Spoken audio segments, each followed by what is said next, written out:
આજે સવારે 9 વાગ્યે મહેસાણાના રાધનપુર રોડ ઉપર આવેલ આરુષ આઇકોન ફ્લેટની બહાર મહેસાણા મહાનગરપાલિકા દ્વારા બ્યુટિફિકેશનનું કામ ચાલી રહ્યું છે, જેમાં રાધનપુર રોડ ઉપર ગટર તથા વરસાદી પાણીની અંડરગ્રાઉન્ડ પાઇપલાઇન નાખવાનું કામ ચાલી રહ્યું છે।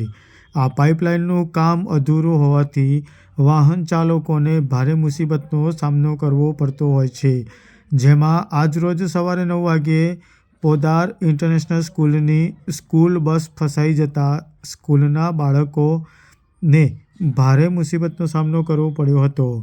મહેસાણાની અંદર ચાલી રહેલા બ્યુટિફિકેશનના કામ પાછળ મહાનગરપાલિકા દ્વારા ગટર લાઇન તો નાખવામાં આવી રહી છે, પરંતુ સાથે સાથે તેનું યોગ્ય ફિનિશિંગ કરી અને પૂરવા ન આવતા તેમાં અવરજવર કરતા વાહનો